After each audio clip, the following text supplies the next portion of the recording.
la invitación. Gracias, Julio. Vamos ahora a tratar de entender por qué a Michelle Bachelet, la representante en relación a la violación de derechos humanos que tiene la ONU, le cuesta de alguna manera tanto condenar tajantemente el régimen de Maduro. Estuvo de visita en Venezuela, estuvo allí muchas horas, solo 6 las pasó con la oposición, con Juan Guaidó y su equipo. Estamos en comunicación telefónica con una periodista chilena para entender esa posición, Catalina Gopel. Muy buenas tardes, ¿nos escuchás, Catalina? Hola Luciana, buenas tardes, qué gusto escucharlos, muchas gracias. Bueno, la gran cuestión aquí siempre, bueno, el tema de Venezuela nos inquieta particularmente. Hemos sabido en las últimas horas que después de la visita de Bachelet a Venezuela se produjeron nuevas detenciones ilegales y secuestros de militares y de algunos dirigentes políticos. Estuvo Bachelet 3 días en Venezuela, solo 6 horas las pasó con la oposición y no visitó ninguna de las cárceles donde ha quedado establecido por organismos de derechos humanos internacionales que se están produciendo torturas. ¿Cómo se analiza desde Chile la posición de Bachelet? Mira, primero hay que tomar en cuenta el rol como alta comisionado de Derechos Humanos de Naciones Unidas que Michelle Bachelet tiene hoy en este organismo internacional y no como la expresidenta que responde a un sector político en Chile. Entendido eso, a partir de distintos sectores de la política interna nacional, o sea, es decir, de Chile, existen ya sea críticas o respaldos hacia su gestión. Sin embargo, si volvemos al lado del rol que ella cumple, todos estos organismos internacionales en el fondo tienen un rol más bien de mediador y en ese sentido, para entender el viaje que ella realiza y por qué la agenda se lleva a cabo de esta manera, todo parte por el día en que el mismo alto comisionado responde a una invitación realizada, como dice el comunicado, por el gobierno de Nicolás Maduro, no por una invitación realizada por la oposición venezolana o por el mismo Juan Guaidó o cualquier otro líder opositor que también ha realizado reiteradas invitaciones a la alta comisionada a visitar Venezuela. Entonces de ahí se desprendía que esta agenda iba a responder, en el fondo, a juntarse con distintos representantes del Palacio de Miraflores, como lo hizo con Nicolás Maduro, o con Vladimir Padrino López, o con el líder de la Asamblea Nacional Constituyente.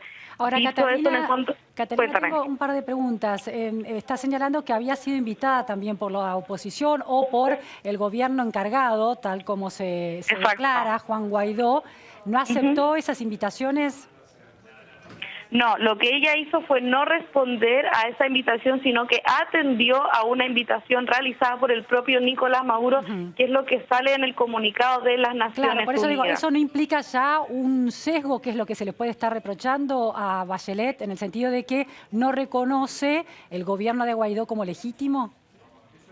Yo creo que en este sentido lo que hace Bachelet como alta comisionada es remitirse al rol que le implica su puesto hoy en Naciones Unidas, más allá de lo laxa que pueda sentirse a nivel político regional, sobre no juzgar a un gobierno o a un régimen o a una dictadura según la quieran llamar, que sí es reconocido, como tú lo mencionaste recién, un gobierno encargado de Juan Guaidó por 50 naciones y organismos internacionales. Ella no ha realizado en el fondo, no ha catalogado al gobierno venezolano ni de oficialismo, ni de oposición, ni ha remitido comentarios al respecto. Lo que sí ella ha hecho y adelantó en un informe que remitió en marzo fue que reconoció que en Venezuela ocurrían violaciones a los derechos humanos. Entonces, todo lo que respecta a un viaje que duró solamente un par de horas, que fueron 3 días, de lo que ella alcanzó a ver o no, es lo que vamos a conocer el próximo 5 de julio en este informe tan esperado que va a emitir Bachelet sobre Venezuela. Algunos de los dirigentes venezolanos que se oponen al régimen de Maduro señalan que la visita termina de alguna manera siendo una operación en favor del régimen de Maduro porque le da una legitimidad en la medida en que lo reconoce como el gobierno actual de Venezuela. ¿Se analiza esto en Chile? Claro, en el fondo lo que se analiza es cuando uno ya acepta una invitación por un gobierno que no es reconocido, como te decía, ni siquiera por Chile, ni por otros 49 países, ni organismos internacionales, ya en el fondo responde a una terminología y a un trato que podría tener sobre la situación que ocurre en Venezuela. Sin embargo, ahora, a la hora de analizar el punto de qué tanto oxígeno le da a una administración chavista, eso es un poco lo que tenemos que esperar al leer el informe. Pero de todas formas, cuando ella se reúne con Nicolás Maduro, cuando ella se reúne con otros líderes del chavismo y se saca las fotografías y al mismo tiempo se reúne en el fondo con líderes como Juan Guaidó, queda un poco la duda de qué es lo que se va a plantear en este informe. Sin embargo, de lo que sí se adelantó es un poco de las acciones concretas que se esperan sobre la crisis de Venezuela, que fue un poco parte de la gestión que hizo Bachelet y su grupo enviado anteriormente a Venezuela. ¿Cómo la posición de Bachelet, bueno, vos la conocés como periodista chilena basada en Santiago de Chile, como líder política en relación a América Latina, si no estuviera en esta posición tan delicada como representante de Naciones Unidas, ¿cuál habría sido su posición respecto de Venezuela? ¿Habría condenado el régimen de Maduro y habría reconocido, qué se especula, el autoproclamado gobierno de Guaidó? Claro, yo creo que más allá de responderte en base a una especulación, te puedo responder en base a un hecho concreto, que mientras Michelle Bachelet fue presidenta de Chile, es decir, en su segundo mandato, ella acogió no solo a Freddy Guevara, que es un diputado venezolano que hoy se encuentra como huésped de la embajada chilena en Caracas, sino que anteriormente al líder del COPEI, Roberto Enríquez. En el fondo eso ya te da una especie de lineamiento, porque cuando un país, como ocurrió con Argentina hace un par de semanas con el diputado Richard Blanco, que hoy dejó Venezuela, Chile hizo esto hace bastante años atrás. Fue la residencia del embajador chileno en Caracas cuando estaba Pedro Felipe Ramírez, fue de las primeras en acoger líderes de oposición venezolanos que acusaban peligro de su vida en un organismo o una sede diplomática donde la administración de Nicolás Maduro no podía ingresar.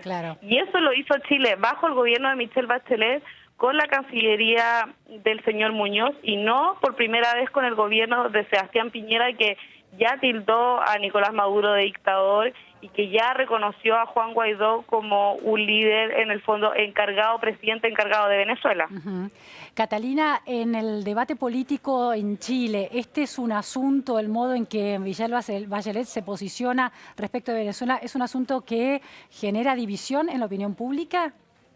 Sí, 100%, al igual me imagino como debe ocurrir en Argentina y en otros países de la región, Venezuela, la crisis venezolana caló profundamente en todos los países de América Latina, no solo por la cantidad, los casi 5 millones de venezolanos que según la misma Naciones Unidas de aquí a fin de año van a haber dejado el país.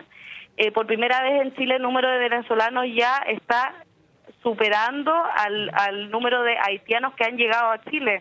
Entonces, obviamente es un tema que se inserta en la agenda nacional, que genera crítica y que genera divisiones, por supuesto, con respecto a lo que una expresidenta y una líder como Michelle Bachelet hoy día implica su palabra y su voz sobre una crisis que, como te decía, caló 100% en América Latina. ¿Y le implica pérdida de capital político de alguna manera dentro de Chile, la imposibilidad de manifestarse abiertamente en contra, a pesar, más allá de la historia que como presidente vos señalabas había sido proclive a proteger a quienes eran perseguidos por el régimen chavista?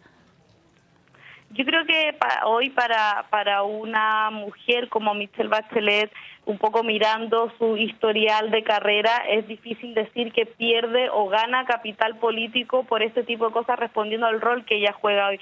Sin embargo, ahora, si uno quiere hacer una lectura un poco más macro y ni siquiera mirando los antecedentes que yo te decía, es lógico a la hora de ver gobiernos ya sea de izquierda o de derecha en la región, como en su momento Bachelet gobernó y estaba en su momento Cristina Fernández o Dilma Rousseff, responden a alineamientos políticos que son lógicamente más acordes con la izquierda venezolana.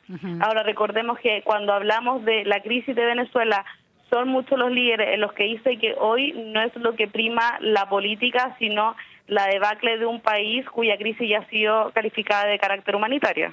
Muchísimas gracias, Catalina Ospel, desde allí, desde Chile, para clarificar el posicionamiento de Michelle Bachelet en relación a este rol que cumple por parte de Naciones Unidas en Venezuela. Muchas gracias. Saludos, muchas gracias.